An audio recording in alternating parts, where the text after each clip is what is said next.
On est arrivé à la 11.2, l'annexe A 11.2. Donc, la partie matérielle, la 11.2.1, l'emplacement et protection du matériel. Donc, jusque-là, on a parlé de la sécurité physique, de la sécurité des accès, etc. Et on est arrivé à la sécurité du matériel. Bien sûr, là, ce n'est pas juste la valeur financière, économique du matériel qui est importante, mais c'est l'information qui est contenue dans ce matériel. Donc, la moindre des choses, c'est déjà de protéger euh, contre la sortie du matériel et le vol de matériel qui n'est pas autorisé. Donc, les matériels doivent être localisés et protégés de manière à réduire les risques liés à la menace et les dangers environnementaux et les possibilités d'accès non autorisé. Donc, il y a bien sûr, comme on a dit, le vol, etc., l'accès non autorisé, et bien sûr, tout ce qui est menace de l'environnement en lui-même. Donc, l'équipement est vulnérable aux dommages, la visualisation non autorisée, aux interférences. Donc, pour la visualisation non autorisée, c'est par exemple si quelqu'un a son écran qui est visible à partir de la fenêtre. Donc, lui, il est dos à la fenêtre, il ne sait pas qui est derrière cette fenêtre, qui pourrait voir son écran. Donc, en général, quand on a des appartements qui ont des vis-à-vis en ville ou bien dans une zone qui est assez dense en bâtiment, il faut couvrir ces vitres soit avec des films qui ne laissent pas apparaître qui est à l'intérieur ou bien mettre des rideaux, etc., de manière à ce qu'on puisse pas voir qu'est-ce qu'il y a sur l'écran à partir des voisins, de chez les voisins, etc. Pour les interférences, c'est surtout pour la partie radio. Par exemple, on pourrait avoir des réseaux Wi-Fi qui émettent sur le même canal et donc ça va générer des interférences, éventuellement des problèmes de communication. Donc, mais ça, c'est un peu moins fréquent. Le routeur, si on le laisse en mode automatique, il va choisir normalement le meilleur canal pour émettre. Mais sinon, si on fixe le canal manuellement, il y a intérêt à ce qu'on choisisse le bon canal. Sinon, les interférences pourraient donner lieu à des problèmes de communication. Donc, pour les lignes directrices de la 27002, les équipements doivent être placés de manière à minimiser l'accès inutile aux zones de travail. C'est-à-dire, si j'ai besoin d'accéder à mon espace de travail, je ne dois pas traverser un autre auquel normalement je n'ai pas accès, par exemple. Donc, ce passage inutile, je dois l'éviter. C'est ça l'objectif du premier point. Les équipements dans lesquels les informations sensibles sont traitées devraient être positionnés de manière à réduire le risque que les informations soient consultées par des personnes non autorisées. L'exemple que j'ai dit pour la fenêtre, mais il y a aussi ce qu'on appelle le shoulder surfing. Le shoulder surfing, c'est quand quelqu'un est peut-être avec nous au travail, c'est un collègue au travail, mais qui n'a pas accès à une information et il va passer régulièrement derrière vous juste pour voir ce que vous êtes en train de faire. C'est comme si on regardait derrière votre épaule. Des contrôles doivent être mis en place pour réduire le risque de menaces physiques ou environnementales. Bien sûr, là, ça va de soi, tout ce qui est sécurité d'accès et sécurité d'environnement. Des directives en place pour manger, boire et fumer. Ben, en général, maintenant, fumer, déjà, c'est légalement interdit dans les lieux publics, fermés en tout cas. Pour manger, boire, en général, il faut avoir des buvettes ou des espaces dédiés pour la nourriture. Et il faut l'interdire formellement parce que juste les miettes et le risque de renverser de l'eau, du café, de la limonade, etc., un liquide quelconque sur le clavier ou bien sur le PC portable, parce que si ce n'est que le clavier, ça va, mais quand il y a le PC portable, c'est que là, un clavier qui est intégré, et donc, euh, renverser du café dessus, ça pourrait donner des dysfonctionnements de la machine, voire même euh, un incendie, parce que un court-circuit, ça peut donner lieu à un incendie, et donc perte des données qui sont dans cette machine. Comme je disais tout à l'heure, ce n'est pas vraiment la valeur économique du matériel, mais c'est l'information qu'il détient. Et bien sûr, quand il y a ce genre d'incident, il y a une perturbation de l'opérationnel qui va donner lieu éventuellement à des problèmes de non-respect de SLA, des problèmes de disponibilité, des vols d'informations ou bien des dysfonctionnements des personnes que les personnes vont générer en profitant de la situation. Donc là, c'est des side effects, si on veut, mais l'effet direct, c'est la perturbation du fonctionnement normal. Donc, en général, pour faire simple, interdit de manger et boire en lieu de travail. La température et l'humidité doivent être surveillées, notamment dans les salles serveurs et les salles d'archives. Maintenant, là où les gens sont installés pour travailler, ben, il y a toujours un jeu du chat et de la souris. Celui qui est sous la clim est toujours en train d'éteindre la clim, alors que celui qui se trouve plus loin, il veut l'allumer et la mettre à fond juste pour qu'il reçoive un peu de fraîcheur. Ce qui fait, bon, il faut bien gérer ces aspects aussi. L'utilisation de méthodes de protection spéciale, par exemple membrane de clavier, c'est nécessaire. Si, par exemple, on va être dans des cas extrêmes, si je travaille dans quelque part où le niveau d'humidité est très haut, par exemple, je suis dans une centrale où on fait du traitement des eaux carrément. Donc, on traite de l'eau, il y a de la vapeur, etc. Donc, il y a plus d'humidité dans l'environnement qu'en temps normal. Donc, on peut mettre quelque chose, une membrane, sur le clavier pour éviter que l'eau s'infiltre. Les services généraux, la A1122, services généraux, donc les matériels doivent être protégés des coupures de courant et autres perturbations dues à des défaillances des services généraux. Donc ici, ce qu'on appelle ici services généraux, on peut appeler ça aussi moyens généraux. On a parlé un peu de ces aspects dans la partie environnement. Quand on a parlé de la sécurité physique environnementale, on a parlé de tout ce qui est énergie. Donc, les services publics de soutien comprennent l'approvisionnement en électricité, les télécommunications, l'approvisionnement en eau, le gaz, les eaux usées, la ventilation, la climatisation et le chauffage. Donc, on va prendre un peu chaque chose toute seule. Donc, la partie électricité, sans que c'est la partie énergie. En général, il faut avoir suffisamment de secours pour répondre à nos besoins de disponibilité. Donc, peut-être que moi, je n'ai pas de contraintes de disponibilité qui sont fortes. Donc, ce que je vais faire, c'est juste avoir des batteries ou bien un onduleur, le temps d'arrêter les serveurs correctement. Comme ça, j'évite qu'il y ait corruption ou bien une panne matérielle suite à une chute brutale de l'électricité. Donc, l'onduleur, ou bien, il va servir juste pour que les serveurs soient éteints correctement. Après, le courant reviendra quand il reviendra. Si j'ai besoin de plus de disponibilité, je peux utiliser des batteries qui ont des autonomies qui sont limitées, bien sûr, dans le temps, mais je peux avoir quand même des batteries pour 3 heures, 4 heures, 6 heures. Ça dépend de la taille des batteries et de leur nature. Et je peux aller vers des groupes électrogènes qui peuvent maintenir le jus pendant une durée plus longue tant qu'il y a du gasoil dans le réservoir du groupe électrogène. Donc, tant qu'on l'alimente, il n'y a pas de problème. Ça génère de l'électricité. L'approvisionnement en eau, là, c'est surtout pour les personnes, mais il y a aussi des systèmes de refroidissement qui sont basés sur l'eau. Ce n'est pas généralement de l'eau potable, mais bon, sait-on jamais si on utilise un approvisionnement en eau quelconque. Donc, ça pourrait aussi jouer dans la partie environnement.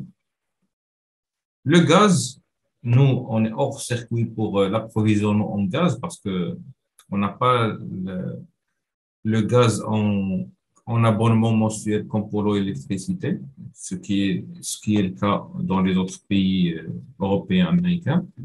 Les eaux usées, bon, il n'y a rien à dire. La ventilation. Donc, la ventilation, c'est pas la climatisation. La ventilation, c'est surtout pour faire circuler l'air. Par exemple, si on a beaucoup de tunnels, on a des espaces fermés, on aurait besoin de ventilation pour faire circuler l'air. La climatisation, c'est surtout pour maintenir la température à un degré qui est voulu. En salle de serveur, en salle d'archives, dans les locaux où il y a les personnes qui sont installées dans des conditions qui sont assez rudes, on va dire, parce que le bien-être de la personne qui travaille, ça fait aussi partie des moyens pour améliorer le fonctionnement de l'organisation, on va dire. et le chauffage, donc la même chose que la climatisation. Un problème avec tout utilitaire de support doit être identifié par un système d'alarme. Donc, en général, il faut avoir de la notification des alarmes relatives à ces éléments. Par exemple, s'il y a une coupure électrique, on doit le savoir. En général, il y a le secours qui démarre et il y a la lampe rouge qui s'allume au-dessus des sorties de secours, etc.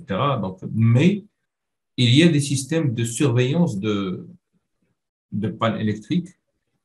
Et donc, si on a une supervision qui est centralisée, euh, on peut surveiller même la partie énergie. Par exemple, les, les, les onduleurs, on va les interfacer avec les arrivées de l'énergie.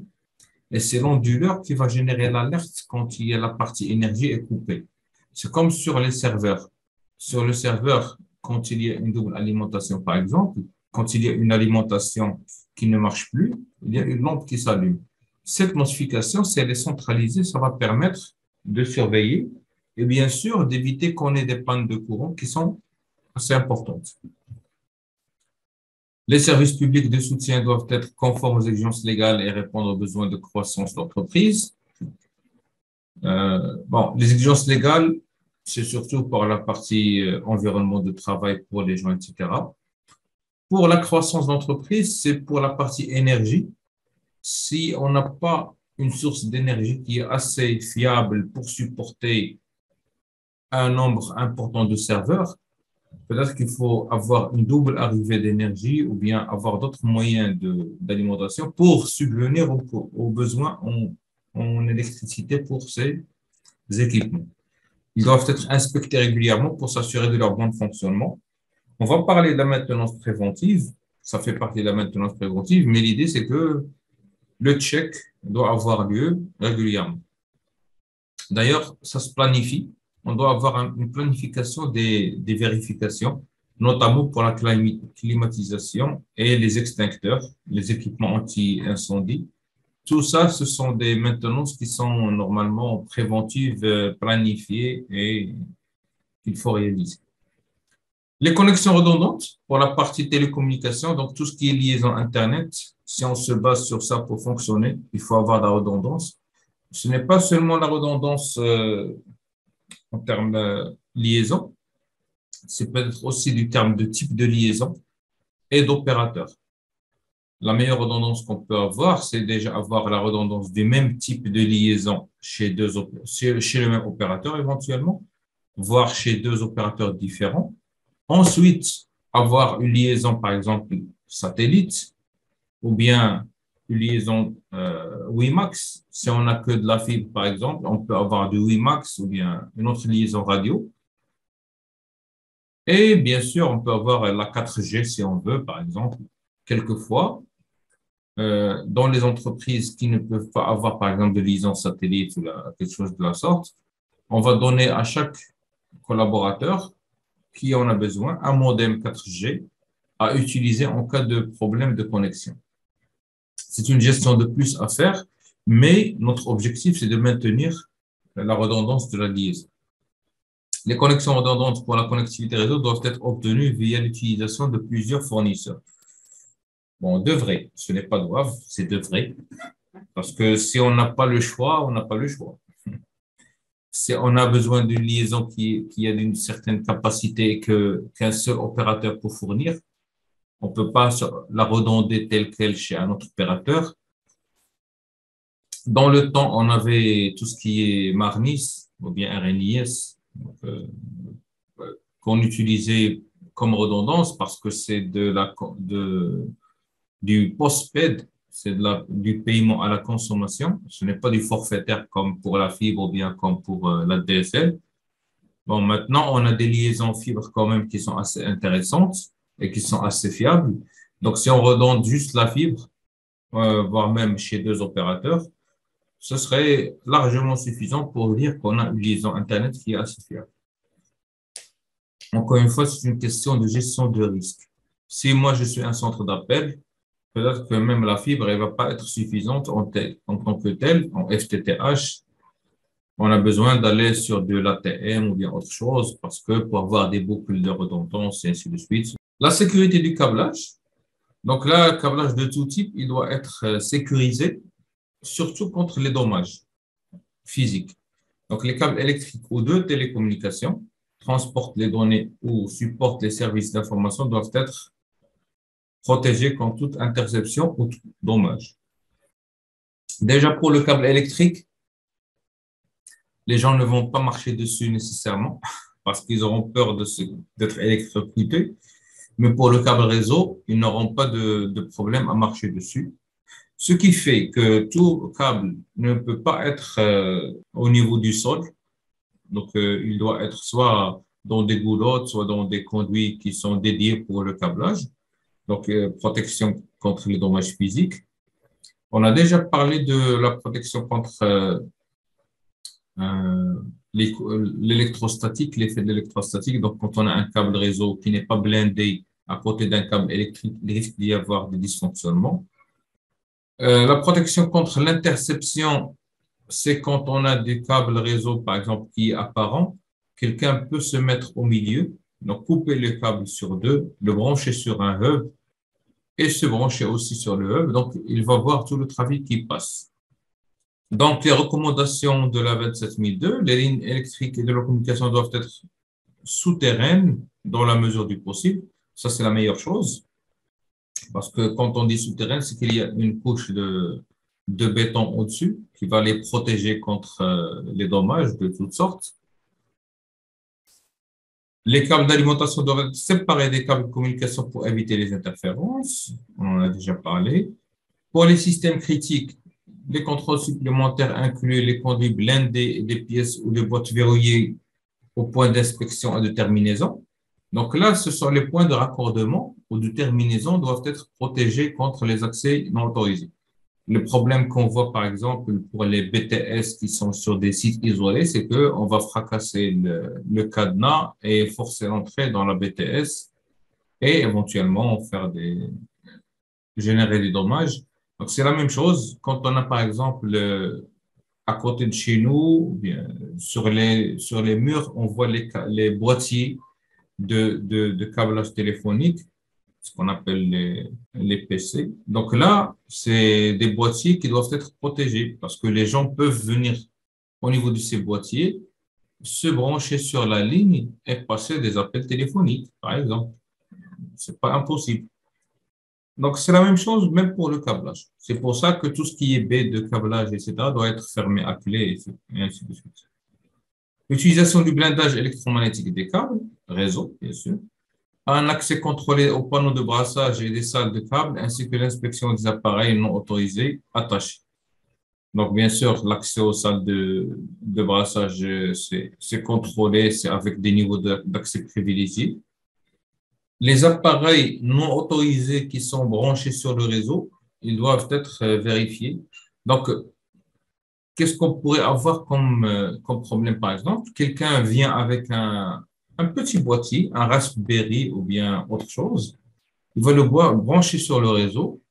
Il va commencer à faire des attaques même à distance. Parce que Raspberry, il peut avoir un port RJ45, par exemple, ou bien un Wi-Fi, et une carte SIM. Donc, la personne va se connecter à travers le réseau mobile en carte SIM à ce boîtier. Et le boîtier, il peut contenir même une distribution Linux pour faire toutes les commandes qu'on veut, comme si on était dans le réseau. Donc, ce genre de choses, il faut contrôler. Idéalement, il faut faire un shutdown des ports qui ne sont pas utilisés. D'accord? Bien sûr, les ports qui ne sont pas utilisés, on fait un shutdown côté switch. Comme ça, même s'il y a quelqu'un qui se branche sur le réseau, il n'a aucun accès puisque le port est en état désactivé logiquement. La maintenance des matériels, donc la A1124, les matériels doivent être entretenus correctement pour garantir leur disponibilité permanente et leur intégrité. Bon, ça va de soi. L'entretien, c'est quelque chose de très important pour le bon fonctionnement du matériel. Juste la poussière, par exemple, elle génère de l'électrostatique qui pourrait endommager les équipements électroniques des serveurs et des autres équipements. Donc, il faut faire un peu d'entretien du matériel. Donc, en respectant des intervalles d'entretien et les spécifications recommandées par le fournisseur, dans le temps, quand j'étais un administrateur système dans une entreprise, on ouvrait le serveur, on arrêtait le serveur, on ouvrait le boîtier, on utilisait un aspirateur pour aspirer toute la poussière qui se serait infiltrée à l'intérieur. On nettoyait avec le pinceau et on fermait pour garantir que le serveur soit opérationnel le maximum du temps possible. Bien sûr, s'il y a une panne qui va arriver, elle va arriver. Mais on augmente les chances d'espacer les pannes matérielles le plus possible. N'utilisez que du personnel d'entretien autorisé pour les réparations. Évitez les personnes qui bricolent. Effacez les informations confidentielles des équipements programmés pour la maintenance ou vérifiez le personnel de maintenance, selon le cas. Si par exemple, j'ai une panne sur un serveur et j'avais des données sur ce serveur, à supposer qu'on ne peut pas détacher le disque du serveur facilement. Qu'est-ce qu'il faut faire? Ben, on va sauvegarder ces données si elles sont confidentielles et sensibles, effacer les disques sur le serveur avant de le remettre pour la personne qui va réparer peut-être une partie dans la carte mère ou peu importe. Donc, l'idée, c'est une question, encore une fois, de gestion de risque. Si l'entretien va se faire sur place, ben, qu'on s'assure que la personne a signé, par exemple, le NDA, qu'elle soit accompagnée, et ainsi de suite. Comme ça, on garantit qu'il y ait le moins de chances que des données sensibles se retrouvent sur Internet. Se conformer aux exigences d'entretien des polices d'assurance. Les polices d'assurance de style assurance incendie et inondation, ils exigent d'avoir un entretien régulier des équipements anti-feu, anti-inondation. Donc, le détecteur de fumée, par exemple, il y a de l'entretien qu'on peut avoir, le tester et avoir un PV de l'entreprise qui est spécialisée dans ce genre d'opération. Et ce PV, il sera demandé par l'assureur en cas d'incident. L'assureur, il va essayer de minimiser les dégâts de son côté. Donc, il va vous dire, donnez-moi la preuve que vous aviez des équipements qui étaient en état de fonctionner. Donc, on lui sort le PV d'entretien avec la date, etc. Dans ce cas, l'assureur, il doit assumer sa responsabilité.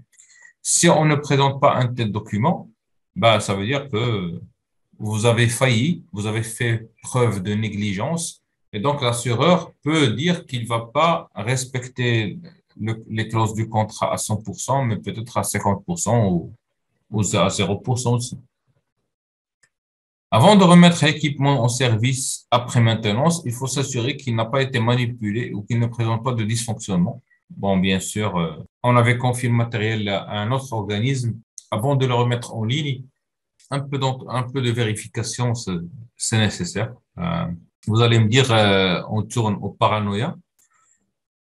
Si on est au niveau qui va nécessiter le paranoïa, il vaut mieux faire de l'entretien en interne plutôt que de confier l'entretien à une entité externe.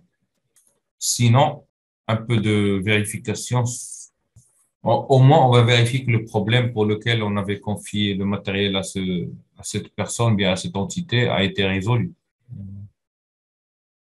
La sortie des actifs, donc la 11.2.5, ce sont les mesures à prévoir pour la sortie des équipements.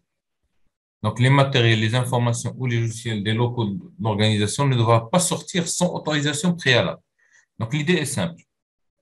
Pour qu'un équipement contenant ou pas de l'information sorte de l'entreprise, il faut que ce soit autorisé explicitement, on va dire. Donc, il y a deux cas de figure. Soit c'est une sortie de tous les jours. Par exemple, les collaborateurs ont des PC portables. Dans ce cas, on va gérer la sortie de matériel et la responsabilité de l'utilisateur dans tout ce qui est clause contractuelle et NDA. Soit c'est une sortie exceptionnelle. Par exemple, on va sortir un serveur pour l'emmener pour réparation. Là, il faut un PV de sortie, un PV de réception, d'entrée à la rigueur, etc., pour contrôler l'entrée et sortie des équipements. Donc, l'organisation doit avoir des règles couvrant un processus et un processus pour autoriser le retrait des actifs des locaux. Bon, retrait, c'est sortie, si on veut. Les règles concernant le retrait des actifs peuvent inclure des aspects tels que qui autorise la prise des actifs des locaux. En général, on va demander la signature, l'aval du directeur ou bien du chef de division si on a des divisions et des services, etc. En tout cas, une autorité qui a le droit d'autoriser ce genre de sortie. Les délais pour prendre des actifs en dehors des locaux et enregistrer les avoirs sortis à l'extérieur ou et l'identité de la ou des personnes. Donc, si on sort un serveur, il faut qu'on renseigne qui a sorti le serveur, à quelle date, etc. Bien sûr, ce qu'on fait en général, c'est des formulaires avec 5 ou 6 copies selon le besoin. Et à chaque étape, il y a quelqu'un qui signe dans le même formulaire. Et à chaque étape, il y a quelqu'un qui garde une copie le concernant. Donc, on a le formulaire original. C'est le premier qui va rester chez la personne qui a sorti l'équipement, peut-être, qui va contenir les signatures qui sont, euh, on va dire, originales, pas les copies. Bien sûr, les gens peuvent signer dans les copies, mais bon, si on utilise du papier carbone, donc ils signent dans le premier document et ils prennent une copie. En général, copie verte, copie jaune, copie rose, etc. Chacun a sa couleur. Donc, à la sortie, il y a le responsable de sécurité qui est en bas qui va prendre sa copie où il y a les signatures de l'approbation de la sortie. Il n'a pas besoin d'autre chose. Si par exemple ce serveur va partir d'un lieu A à un lieu B, en arrivant au lieu B, celui qui va réceptionner le matériel, il va encore signer et prendre sa copie, et ainsi de suite. Au final, la personne va se retrouver avec sa copie où il y a toutes les signatures de tout le circuit, qui va peut-être remettre au responsable des équipements, ou bien magasinier, ou bien il va la garder, aucune idée. Donc ça dépend du processus interne, comment il est. Bien sûr, là, on parle des structures qui sont très structurées, où il y a beaucoup de monde, et ainsi de suite. Quand on a une seule personne qui fait entrer et sortir le matériel, bah, c'est la seule personne qui est responsable de ce matériel. Donc, on va peut-être ajouter un formulaire pour tracer, c'est surtout pour la traçabilité des entrées et sorties. Comme ça, on n'oublie pas. Mais sinon, on n'a pas besoin d'alourdir le processus puisqu'il n'en faut. Le retrait non autorisé d'actifs doit être interdit et les employés doivent savoir que les contrôles ponctuels peuvent être effectués pour vérifier. Bon, en général, c'est la charte d'usage du matériel où on renseigne ces choses, on référencie la procédure parce que les gens peuvent avoir besoin de sortir des équipements, donc ils doivent savoir qu'il y a une procédure à suivre. La A1126, sécurité des matériels et des actifs hors les locaux. Donc maintenant, quelqu'un qui a pris son PC portable pour aller travailler chez lui, il a la responsabilité de ce PC portable et donc il faut avoir ou bien prévoir des mesures de sécurité pour protéger physiquement et bien sûr logiquement cet équipement. Donc, des mesures de sécurité doivent être appliquées au matériel utilisé hors des locaux de l'organisation en tenant compte des différents risques associés au travail hors site. Donc, l'utilisation d'équipements à l'extérieur des locaux implique de nombreuses menaces de sécurité. Première menace, c'est le vol. La menace du vol. Donc, encore une fois, ce n'est pas la valeur économique qui est importante, c'est le contenu du PC portable. Si je vous dis qu'on a volé le PC portable je vais dire n'importe quoi, d'un agent helpdesk, à supposer qu'il a un PC portable, et le PC portable du directeur. C'est clair que ce n'est pas la même chose. Le PC portable du directeur, il y a des chiffres, il y a des documents stratégiques, il y a des contacts, il y a beaucoup de choses par rapport au PC portable de l'agent helpdesk qui a pas grand-chose, on va dire. Donc, l'idée, c'est que il faut prendre les mesures de sécurité selon la cible. Pour ce genre de scénario que j'ai donné, on peut utiliser le même mécanisme, d'ailleurs, le généraliser. Par exemple, crypter le disque dur des PC portables systématiquement. Du moment où c'est un PC portable, je crypte le disque dur. Comme ça, même si on perd le PC portable, le disque dur, ne servira qu'à stocker de nouvelles informations, mais pas à récupérer les anciennes. On peut prévoir des câbles de sécurité. On peut prévoir les films sur les écrans, les films protecteurs et les films anti, on va dire, espionnage, pour que les gens ne puissent pas voir ce qu'on est en train de faire sur l'écran, comme on a dit la dernière fois. D'accord? Bien sûr, à l'extérieur, l'équipement ne doit pas être laissé sans surveillance dans les lieux publics. Il doit être protégé conformément aux spécifications de son fabricant contre les champs électromagnétiques, etc.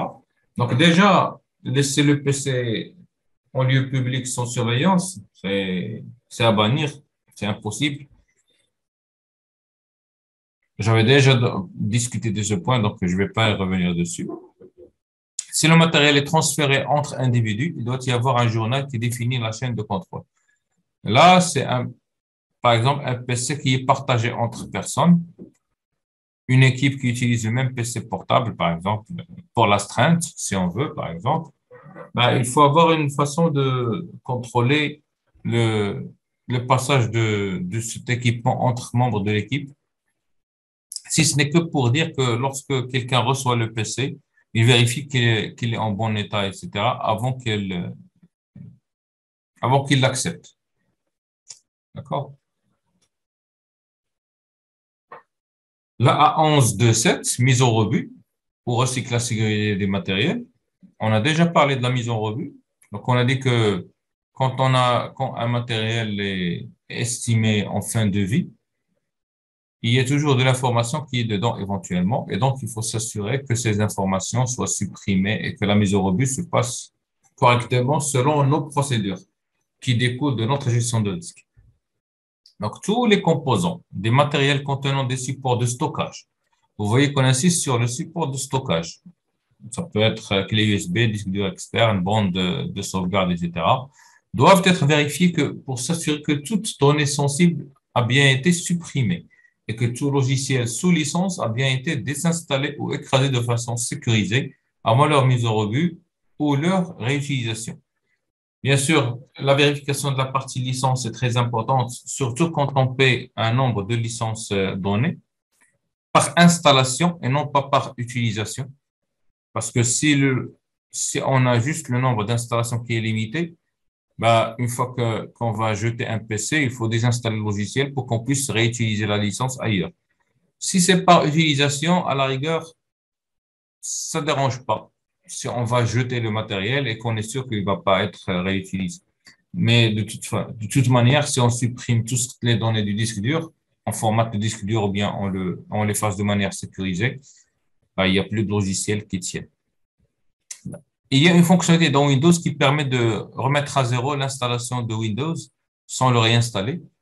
Donc, voilà, ça va permettre de supprimer tout logiciel ou données sur le serveur, ou bien sur l'équipement.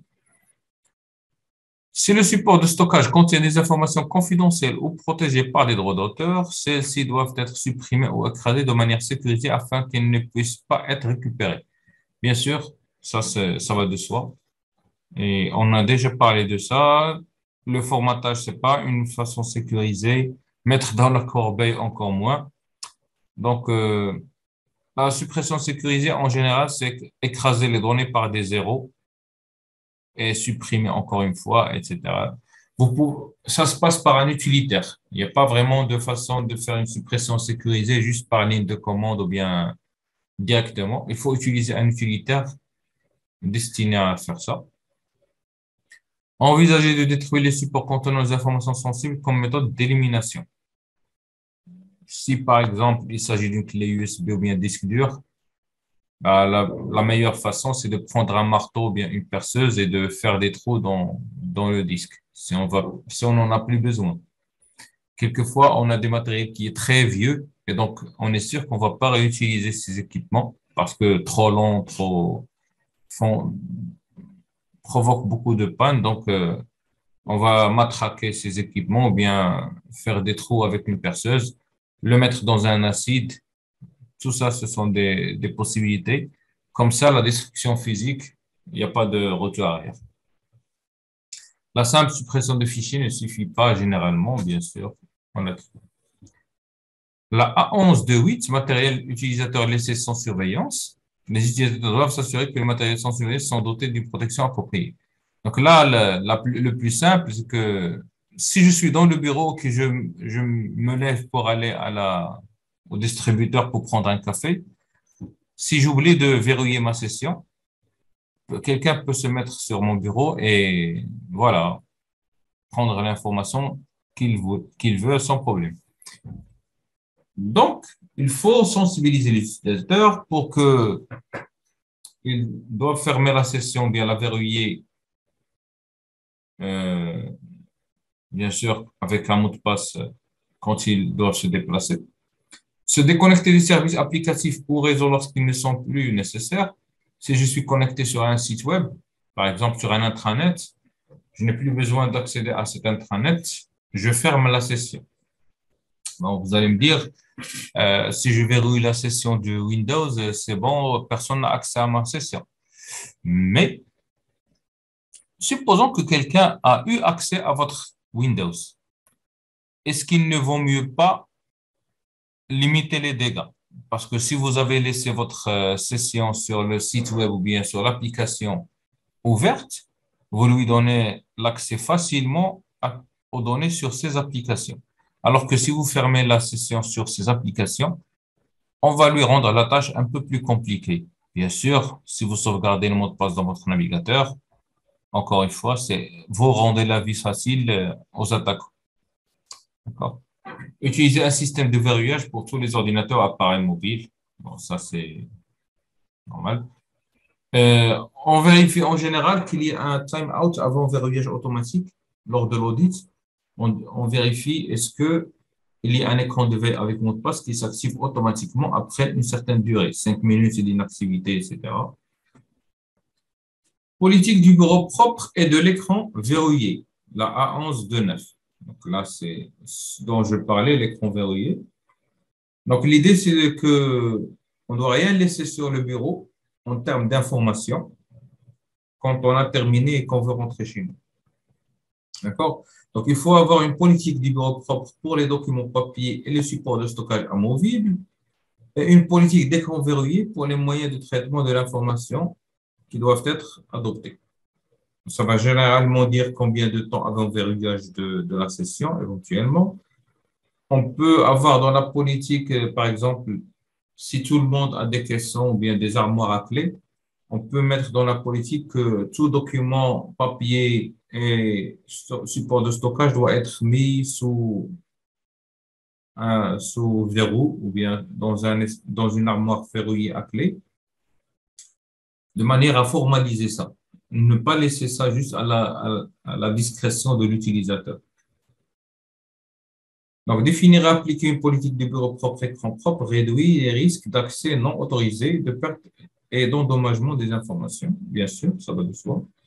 Les lignes directrices incluent les informations commerciales sensibles ou critiques doivent être enfermées de préférence dans un coffre-fort lorsqu'elles ne sont pas nécessaires et surtout lorsque le bureau est libéré. Pensez au dossier des personnels, par exemple, dossier des ressources humaines, la paie, etc. Bien sûr, on peut dire que ces personnes sont dans un espace fermé à clé, donc un espace de travail sécurisé à part.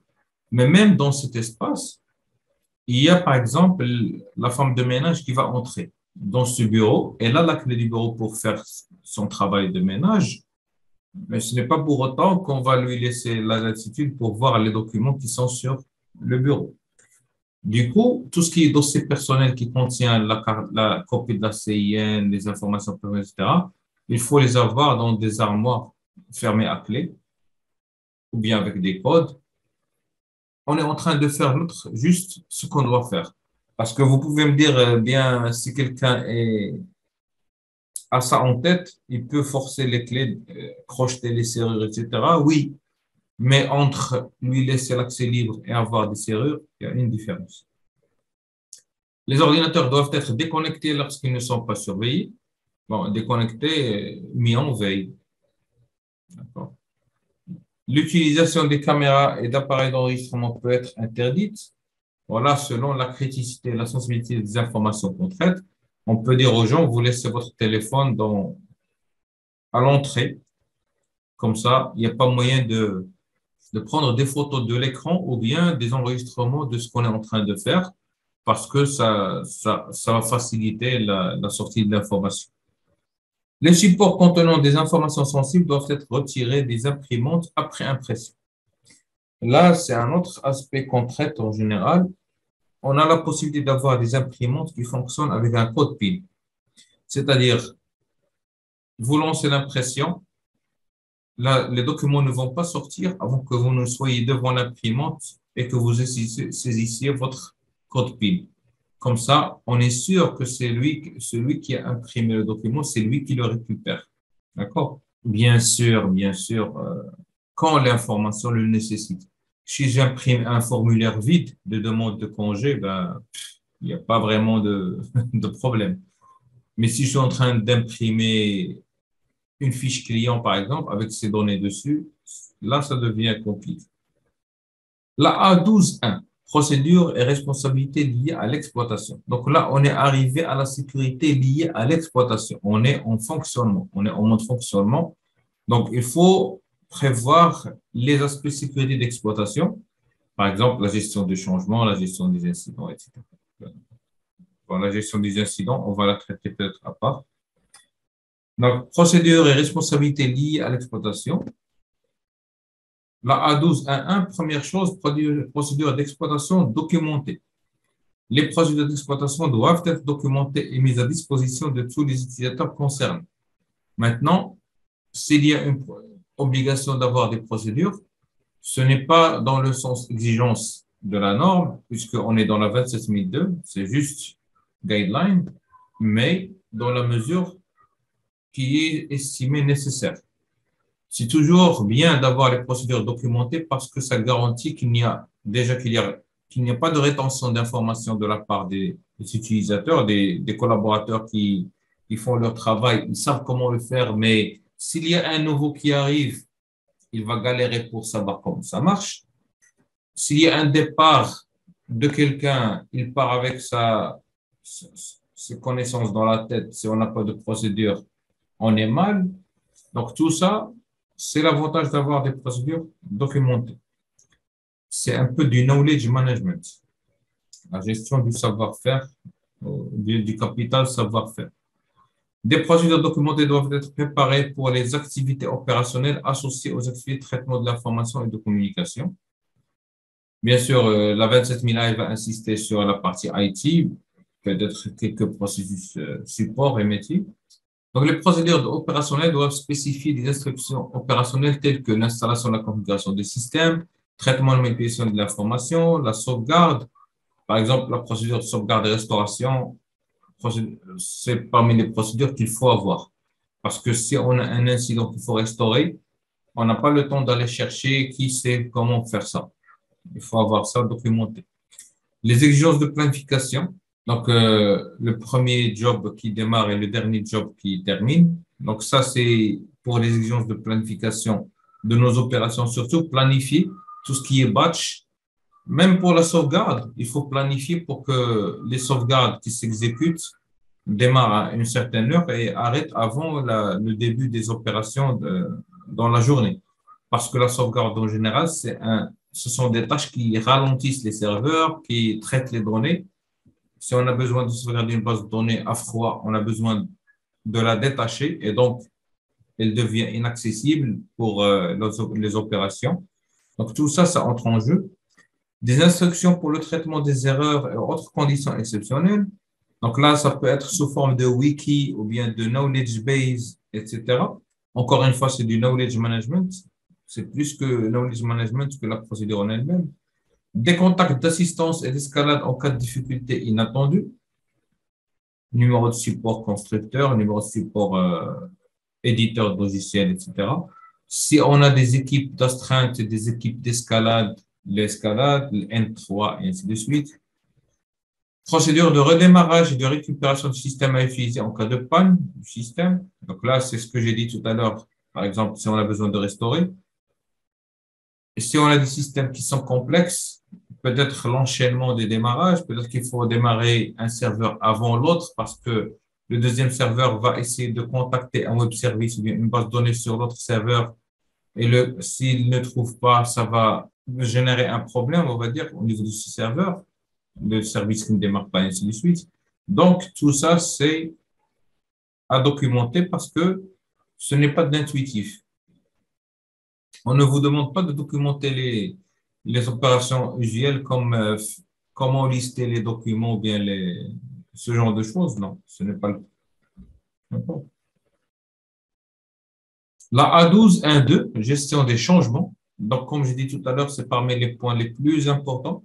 On va faire face à la gestion des changements déjà lors de la mise en place du SMSI, parce que quand on va entrer dans le acte, après la phase de planification, on a notre PTR par exemple et les choses qu'on va implémenter, on va toucher à la production. Donc, il faut une gestion de changement pour gérer et maîtriser les changements qu'on va apporter à l'organisation en entier, en particulier à la partie IT. Donc, ce que dit la 27002, les changements apportés à l'organisation, au processus métier, au système et moyens de traitement de l'information ayant une incidence sur la sécurité de l'information doivent être contrôlés. Bien sûr, ici, on parle de sécurité de l'information, mais pensez CID. Ce n'est pas la sécurité de l'information, c'est juste la confidentialité. C'est aussi l'intégrité et la disponibilité de cette information. Les modifications incontrôlées des systèmes, des installations de traitement d'information peuvent causer des problèmes majeurs aux entreprises. Donc ici, c'est pour dire que si on n'a pas un processus formel de gestion de changement, on risque d'avoir des perturbations de notre fonctionnement qui sont dues aux changements qui ne sont pas plein contrôlés. D'accord? Euh, bon, à la rigueur, pour tout ce qui est gestion de changement, gestion d'incidents, etc., il faut se référer à des frameworks comme ITIL qui sont pour la gestion des services, la gestion de la livraison de services. Donc, la 27002, qu'est-ce qu'il dit? Planifier et tester les changements avant leur mise en œuvre. En général, la gestion de changement commence par identifier le changement à faire, étudier le risque relatif à ce changement, lister les opérations ou bien les actions à faire, qui va les faire, comment faire des retours arrière s'il y a un problème et comment valider que le changement s'est bien passé. D'accord? Et ensuite, les activités post-changement, comme tout ce qui est mise à jour, par exemple, de la base des capacités de l'entreprise, par exemple. Si on a fait une extension disque lors d'un changement, il faut mettre à jour la CMDB, Configuration Management Database, avec ce changement. Évaluer les impacts potentiels des changements, y compris les impacts sur la sécurité, avant la mise en œuvre. Bien sûr, c'est une estimation de l'impact. Par exemple, on va dire on va déployer une nouvelle application. Ben, si on n'avait pas fait de test d'intrusion sur cette application, elle risque d'avoir un impact négatif sur le niveau de sécurité de l'organisation. Un processus d'approbation formelle des modifications proposées. Donc, il faut avoir un comité d'approbation des changements, par exemple, et les niveaux d'autorité nécessaires selon le changement, qui vont valider le changement. Communication des détails et modifications à toutes les personnes concernées. Donc, tous les intervenants dans le changement doivent être informés des détails. Comment et quand abandonner le changement et les actions pour récupérer les changements infructueux. Ce que j'ai dit tout à l'heure, comment faire les rollbacks si le changement ne se passe pas correctement.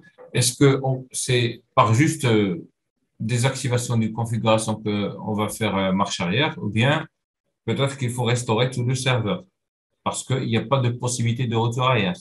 On a fait un upgrade, par exemple, de notre logiciel. On ne peut pas désinstaller l'upgrade. Donc, il faut restaurer peut-être le serveur et l'applicatif. La gestion de changement est très importante et lors de l'audit, on insiste beaucoup sur la gestion de changement. Comment on fait le suivi, comment on formalise la gestion des changements. Le dimensionnement, donc j'ai parlé tout à l'heure, par exemple, de la partie capacité de stockage. Donc, le dimensionnement, c'est très important. L'utilisation des ressources doit être surveillée et ajustée à des projections sur les dimensions futures doivent être effectuées pour garantir les performances exigées du système. L'idée est simple.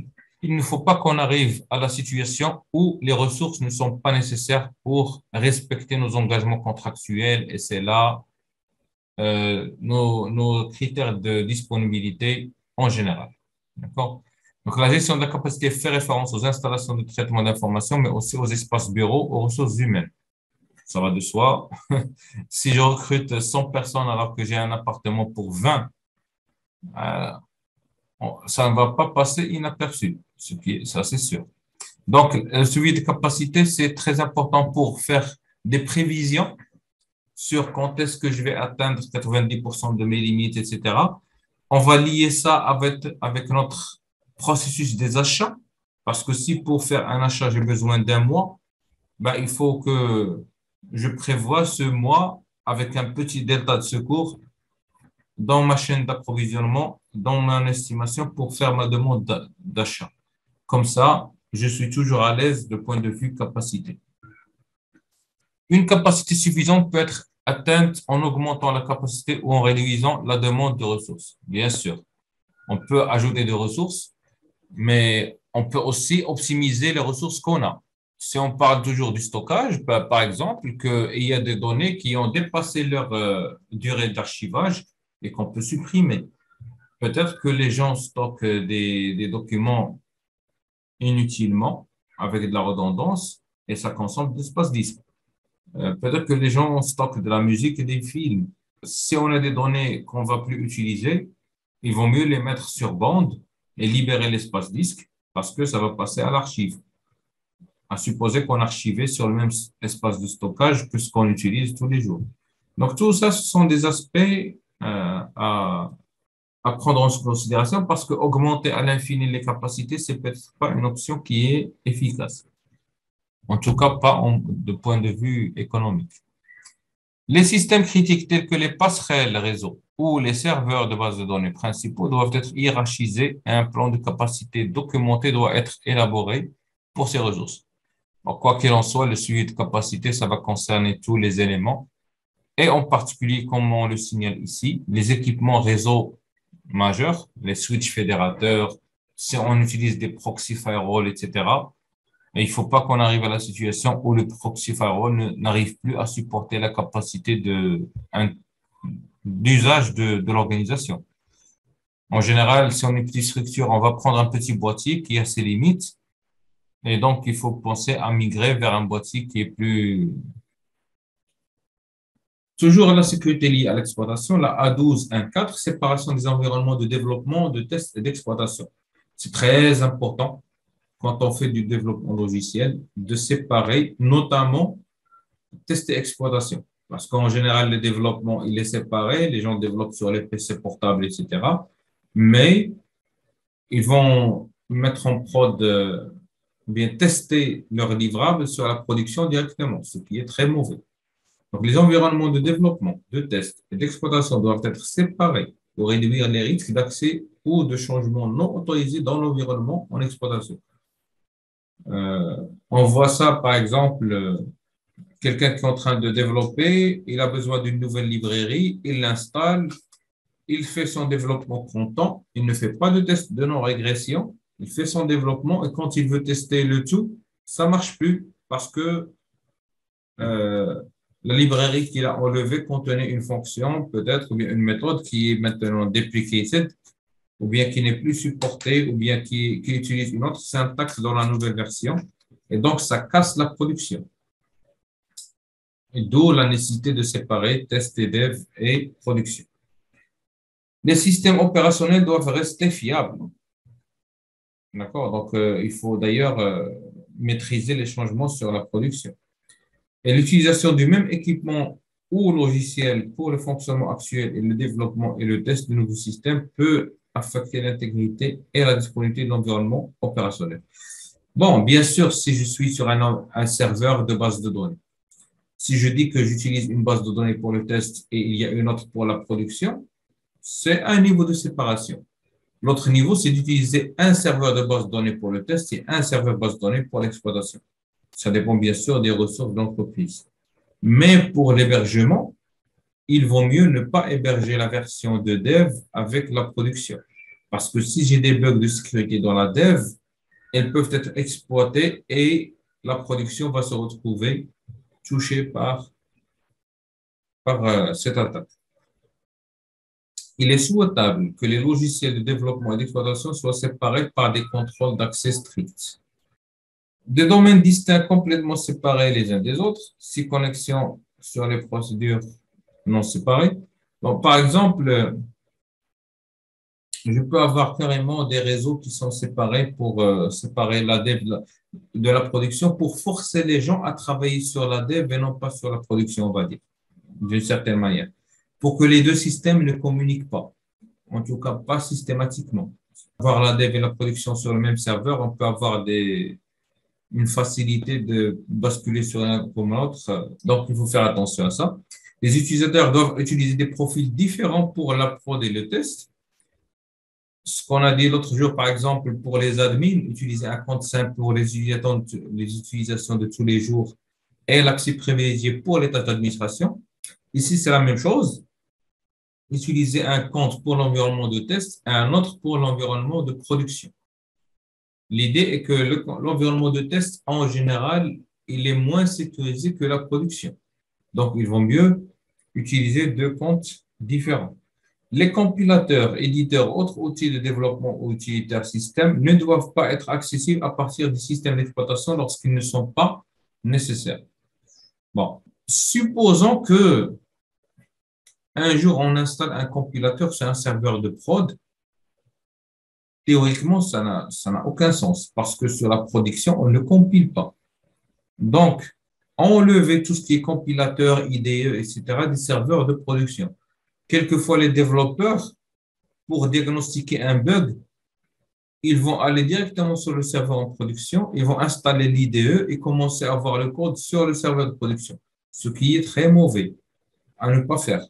Pourquoi on dit ça? Supposons que je suis un attaquant et que j'arrive à traverser votre application et avoir la main sur le serveur. Mais pour avoir des privilèges supérieurs, j'ai besoin de compiler quelque chose, un utilitaire, etc., sur le serveur directement. Si je n'ai pas cet environnement de développement, je ne pourrais pas le faire. Soit j'ai un binaire qui est prêt à porter, soit je suis coincé. Donc, en désinstallant les compilateurs, éditeurs et autre chose, on rend la chose un peu difficile pour l'attaque. La A12.2, protection contre les logiciels malveillants. On en a déjà parlé, donc en général, il faut avoir un antivirus, un anti-malware, quoi qu'il en soit, sur toutes les machines. C'est une mesure à la fois préventive et de détection. Donc, mesure de détection, de prévention et de récupération. Donc, quand on corrige ou bien on fixe un fichier qui a été atteint par un virus, conjugué à une sensibilisation des utilisateurs, doivent être mises en œuvre pour se protéger contre le logiciel malveillant. Et quand on dit logiciel malveillant, ce n'est pas seulement virus, ça peut être un ver, un cheval de Troie, un ransomware, etc. Bien sûr, c'est pour avoir un premier niveau de protection, surtout pour, par exemple, j'ouvre un Word, un document Word avec un payload dedans, peut-être que l'antivirus va le voir, même si maintenant, on a dépassé le stade de antivirus, anti-malware, on est dans le stade de EDR ou bien XDR. Recommandations sur la protection contre le logiciel malveillant, définir une politique pour interdire l'utilisation de logiciels non autorisés, mettre en place des contrôles pour détecter l'utilisation de ce logiciel. Quand on a parlé des privilèges d'utilisateurs, on a déjà dit que les utilisateurs vont avoir un minimum de privilèges et que les logiciels à utiliser dans l'organisation doivent être validés, etc. Donc, on va dire ça dans notre politique, on va dire ça dans notre charte de bon usage, dans notre contrat avec l'utilisateur, pour essayer de sensibiliser les gens à ne pas utiliser un logiciel, par exemple, qui est craqué, ou bien avec une licence volée. Mettre sur liste, mettre une liste noire des sites suspectés de malveillance et empêcher leur utilisation. Bon, déjà, le navigateur, si on utilise Chrome par exemple, ou bien Firefox, il va nous dire attention, site malveillant. Mais je peux avoir ma propre liste de sites malveillants. En général, les éditeurs d'outils de protection, de proxy, etc., ils ont leur liste qui est plus actualisée et plus à jour. Donc, si je passe par un proxy de l'entreprise, je peux activer la fonctionnalité de filtrage par URL et donc les sites malveillants, ils sautent systématiquement. Sinon, si je n'ai pas un proxy, je peux configurer ça au niveau du navigateur. Ben, sinon, bon, ça va être compliqué par la suite. Je peux jouer sur le DNS, par exemple, pour rediriger les sites malveillants vers google.com. Donc, mais là, c'est une charge d'administration qui est très importante parce que je dois faire en sorte que mon serveur DNS renvoie les gens vers des sites qui ne sont pas normalement la cible de base de l'URL demande. Disposer d'une politique visant à se prémunir contre les risques liés à l'obtention de fichiers et logiciels depuis ou via des réseaux externes. Donc là, c'est toujours la politique pour dire vous n'avez pas le droit de télécharger des logiciels à travers torrent, à travers des sites de partage de fichiers, etc., et de l'utiliser sur l'ordinateur de l'entreprise. C'est une mesure pour réduire un peu le risque dans ce sens. Utiliser et mettre à jour régulièrement des logiciels de détection et de réparation de logiciels malveillants, analyser régulièrement les ordinateurs et les supports. Donc là, proprement les antivirus, on va planifier des scans réguliers. On doit avoir la protection en temps réel qui est activée et que les utilisateurs ne devraient pas être capables de désactiver.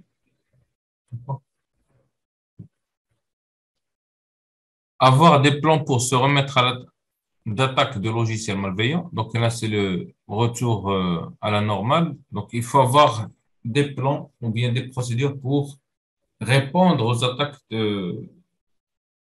par virus ou bien attaque par ransomware, etc.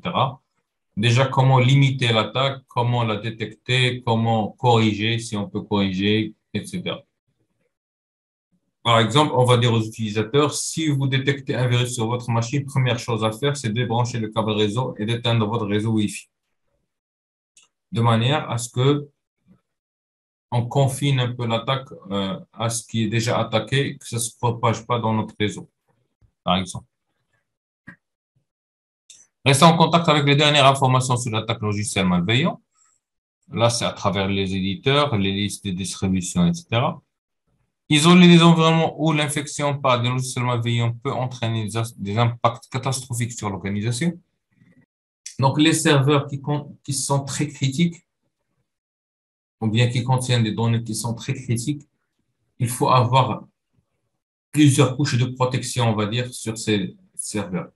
Par exemple, on a parlé des proxy firewall, ils peuvent intégrer un antivirus réseau. Déjà, si on ajoute ça, c'est une protection à l'entrée du réseau. On ne laisse pas le virus arriver jusqu'au serveur. Ensuite, au niveau serveur, on va installer l'antivirus pour le serveur. On va installer l'agent antivirus, par exemple, pour la messagerie.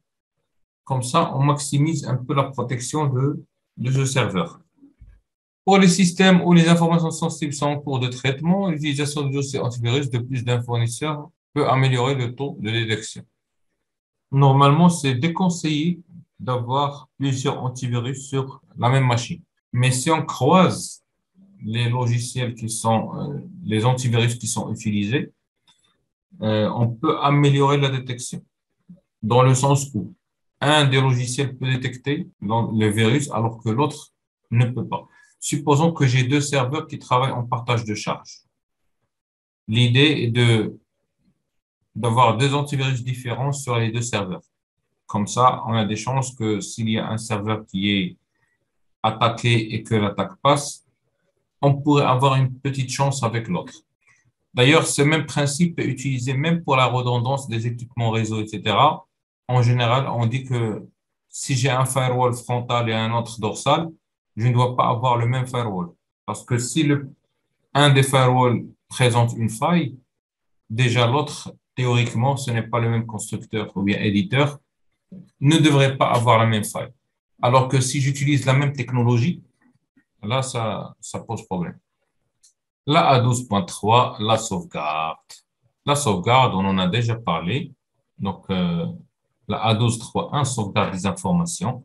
Des copies de sauvegarde de l'information, des logiciels et des images système doivent être réalisées et testées régulièrement conformément à une politique de sauvegarde convenue. Donc, il faut avoir une politique de sauvegarde, il faut avoir de la sauvegarde, et il faut tester les sauvegardes. Donc, trois éléments. Qu'est-ce qu'on va sauvegarder? C'est une question de gestion de risque. À la fréquence et la façon avec laquelle on sauvegarde, c'est une question de gestion de risque. Mais il faut avoir la sauvegarde. Donc, l'ampleur de la sauvegarde doit être conforme aux exigences de l'entreprise et à la criticité des informations sauvegardées. Les sauvegardes doivent être situées là où elles ne peuvent pas être endommagées par un sinistre dans le site principal. Je fais la sauvegarde sur une bande et je garde la bande à côté du serveur. Il y a tremblement de terre, il y a incendie. Je perds le beurre et l'argent du beurre.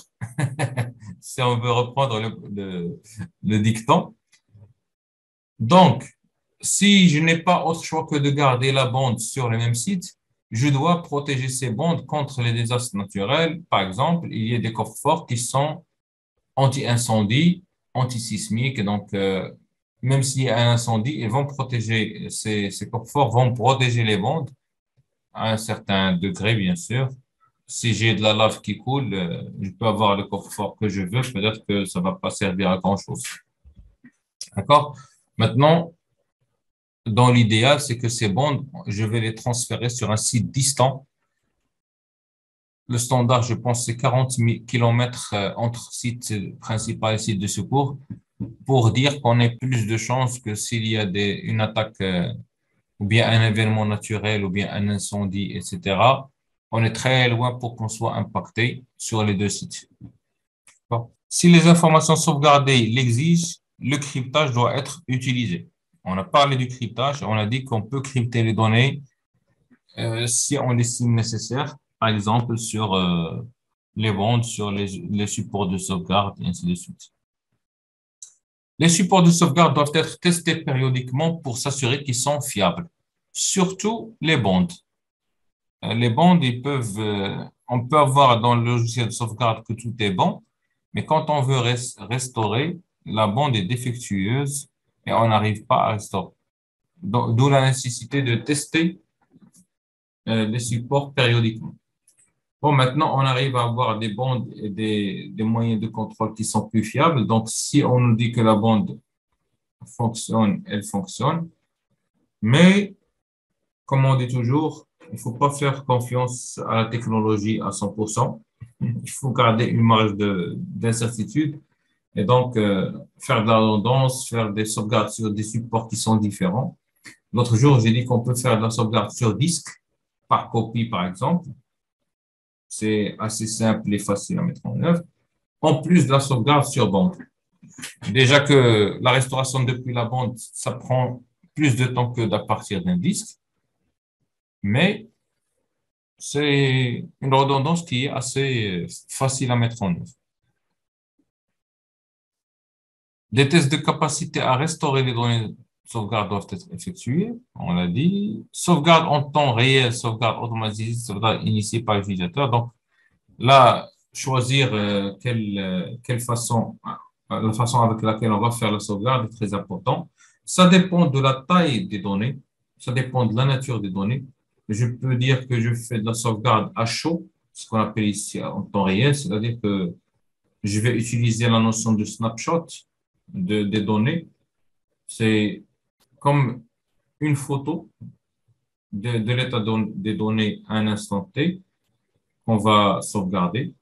Pourquoi? Parce que un fichier qui est ouvert ou bien une base de données qui est verrouillée en écriture ou bien en lecture, on ne peut pas normalement la copier ou bien copier le fichier. La notion de snapshot, par exemple, il y a le volume shadow copy dans Windows, permet d'avoir des copies instantanées des données et qui sont utilisables. Les machines virtuelles, on doit aussi les sauvegarder. On oublie de faire ça par moment. Les machines virtuelles, bon, les serveurs, on va sauvegarder le système, etc. Si les serveurs physiques, on ne peut pas sauvegarder le serveur physiquement. on peut le redonder, mais pas, on n'a aucun autre moyen de faire autre chose. Mais la machine virtuelle, c'est aussi un dossier et des fichiers. Donc, il faut penser à faire la sauvegarde des machines virtuelles. C'est plus simple de faire une restauration par copier-coller de la machine virtuelle et démarrer la machine que de restaurer le système, voir la config, qu'est-ce qu'on n'a pas, qu'est-ce qu'on a perdu, etc. Donc, la sauvegarde des machines virtuelles, c'est aussi une façon de se faire la sauvegarde qui doit être envisagée en fait dans tout environnement virtuel. La journalisation et surveillance, toujours dans la partie opérationnelle, toujours dans l'opérationnel, il faut avoir les logs, donc des journaux d'événements enregistrant les activités de l'utilisateur, les exceptions. Donc, ce qu'on appelle les exceptions, ce sont les erreurs, exceptions dans le sens développement. Des défaillances et des événements liés à la sécurité de l'information doivent être créés, tenus à jour et vérifiés régulièrement. Donc, l'idée ici, c'est de journaliser les activités de tout le monde, mais encore une fois, c'est une question de gestion de risque. Je ne vais pas m'amuser à stocker des dizaines de terras de données juste comme ça, pour rien. Il faut avoir un besoin derrière. La traçabilité n'est pas vraiment une exigence de la norme. L'exigence, c'est la CID, la confidentialité, l'intégrité et la disponibilité. La traçabilité, c'est très bien à avoir, mais ce n'est pas évident à mettre en œuvre ni à surveiller. On peut avoir un certain niveau de traçabilité. Par exemple, on a un dossier où il y a des documents confidentiels. On peut surveiller l'accès refusé. Quelqu'un qui essaie d'accéder, qui a refus d'accès, on doit avoir un log dans notre journal. Mais on ne va pas le faire systématiquement pour toutes les données, partout, parce que ça va générer une tonne des événements sans intérêt, on va dire. Parce que si on audite un succès, un utilisateur qui a accès à l'information et qui accède à l'information, qu'on trouve un événement dans le journal qui dit ça, ben, peut-être pour un certain sens, c'est intéressant. Si on a, si on a quelqu'un qui ne travaille que de 8 heures à 18 heures et qu'on a un accès à 22 heures du soir, c'est intéressant. Mais on peut surveiller cet événement autrement que juste l'accès au fichier, parce que pour déjà avoir accès au fichier, il faut avoir l'ouverture de session. Et si ce n'est pas normal de travailler après 18 heures, on a plus intérêt à surveiller l'ouverture de session que de monitorer l'accès à un fichier, à mon sens. Donc, voilà, donc c'est juste ça. Bien sûr, ça va servir surtout en cas de diagnostic. Les erreurs et défaillances, on va toujours les trouver en général. Donc, tout ce qui est erreur est tracé. Les journaux sont précieux pour enquêter sur les incidents et les événements qui ont conduit à des problèmes de sécurité et pour déterminer qui est responsable des différentes activités. Donc, la responsabilisation des gens. Pour chaque installation de traitement d'information, il devrait y avoir un journal des événements qui est indépendant et non accessible par l'utilisateur. Donc là, si on parle de Windows, par exemple, les utilisateurs normaux n'ont pas accès nécessairement au journal d'événements. En tout cas, pas en modification. Ils peuvent lire, mais ils ne peuvent pas modifier, éventuellement. On peut renforcer ça et dire personne n'a accès sauf les administrateurs. C'est tout à fait possible. Pour les administrateurs, on va voir qu'il y a les journaux pour les administrateurs. Donc, voilà. La A12.4.3, c'est journaux, administrateurs et opérateurs. C'est-à-dire les comptes qui ont des pouvoirs supérieurs aux utilisateurs normaux. Donc, quelques lignes directrices par rapport aux journaux d'événements. Les identifiants des utilisateurs, les activités du système, les dates, heures, détails des événements clés, par exemple, connexion et déconnexion. Et ça existe par défaut. L'identité ou l'emplacement de l'appareil, si possible. On va trouver que Monsieur X a ouvert la session à partir de la station Toto. D'accord? En général, on trouve ça. Les enregistrements des tentatives d'accès au système réussis et rejetés. Pour l'authentification, on peut tracer les ouvertures réussies et rejetées. Pour les fichiers, peut-être rejetés seulement. Parce que autorisé, on va trouver des milliers et des milliers. Les modifications apportées à la configuration système, par exemple, utilisation de privilèges. Utilisation d'utilitaires et d'applications système, fichiers consultés, alarmes déclenchées, activation, désactivation de système de protection, comme l'antivirus, par exemple, démarrage de service, arrêt de service, ça aussi on le trouve. Enregistrement des transactions exécutées par l'utilisateur dans les applications. Donc là, ce sont les logs d'application. Pour les applications, on peut tracer tout. C'est de l'application, c'est nous qui développons en général. Si on achète un logiciel prêt-à-porter, il doit y avoir un niveau de journalisation. Mais si on développe notre propre logiciel, on peut tout tracer. Qui a fait ce changement, à quelle heure, la date, et ainsi de suite, de façon à tracer d'où est venu le dysfonctionnement ou bien l'incident. L'examen des journaux doit respecter le principe de séparation des tâches. Ça va de soi, je ne vais pas vérifier mes propres journaux, ça c'est clair. Les journaux doivent être conservés pendant une période de temps suffisante afin qu'ils puissent être utilisés si nécessaire pour une enquête. En parlant des logs, ben, on y arrivera aussi avec les journaux avec la protection des journaux et des journaux des littérateurs. On peut centraliser tous les journaux dans un système qui n'a pas les mêmes méthodes d'authentification que celles utilisées dans l'entreprise, de manière à avoir des accès indépendants et spécifiques pour les journaux. Et donc, les gens qui ont des comptes normaux ne peuvent pas altérer les données dans les logs. Et c'est particulièrement vrai pour les administrateurs. Donc, la A12.4.2, c'est la protection des informations, de l'information journalisée. Les moyens de journalisation d'informations journalisées doivent être protégés contre les risques de falsification ou d'accès non autorisé. Bon, falsification, c'est en général la suppression de traces pour la modification du texte de l'événement. Peut-être que ça n'a pas beaucoup intérêt, mais bon, c'est aussi quelque chose à laquelle il faut faire attention. Les informations contenues dans les journaux sont précieuses en tant que journal car leur intégrité est préservée. C'est très important cette notion d'intégrité des logs parce que dans une enquête, si on n'arrive pas à prouver qu'on a préservé l'intégrité de la preuve, des logs, du disque dur, etc., la preuve n'est plus recevable. Donc, il faut faire attention. En cas d'incident, il faut être en mesure de maintenir l'intégrité des traces et des logs. Les contrôles doivent viser à protéger contre les modifications non autorisées telles que modification ou la suppression des informations enregistrées, modifier le type d'information pour d'enregistrement ou écraser les journaux car la capacité de stockage est dépassée. On a déjà parlé de la modification, suppression d'informations enregistrées, donc effacer des logs. Écraser les journaux car la capacité est dépassée, ça peut être un souci de configuration. Par défaut, le journal d'événements de Windows, par exemple, il cycle. Quand il atteint la taille limite, il cycle. Il écrase l'événement le plus ancien. C'est peut-être pas dans notre intérêt parce qu'un attaquant, il peut générer des événements à la main pour faire en sorte de remplir le journal et écraser les événements qui vont l'incriminer.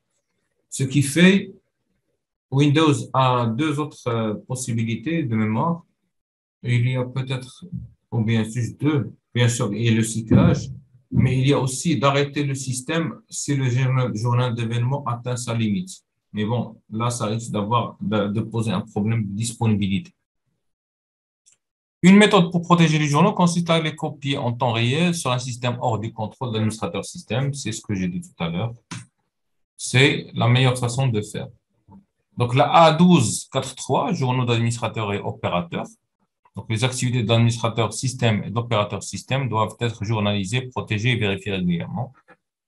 Bon, bien sûr, tout le fait vient que l'administrateur a des privilèges très importants.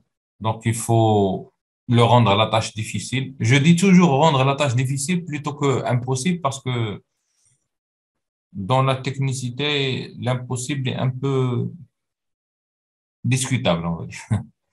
Donc, un système de détection d'intrusion géré hors du contrôle de l'administrateur est une solution proposée par le 27002 pour le contrôle des logs. Bon, peut utiliser n'importe quel système pour protéger les logs contre la modification par les comptes privilégiés. La synchronisation des horloges, on a déjà parlé de ça.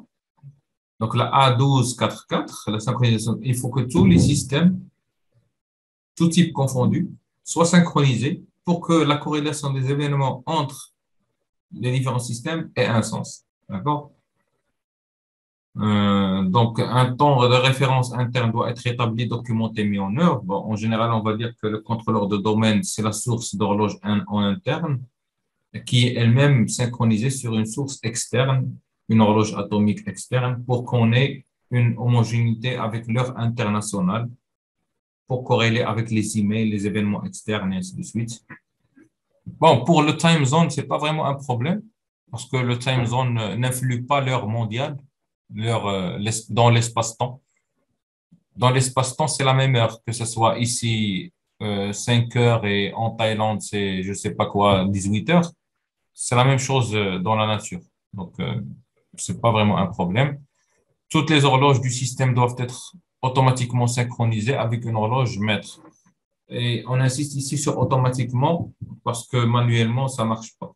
Donc, automatiquement, en utilisant le protocole NTP, c'est la meilleure façon de faire. Si on ne peut pas, il faut le faire avec un script ou bien quelque chose d'automatisé. On ne peut pas compter sur le manuel.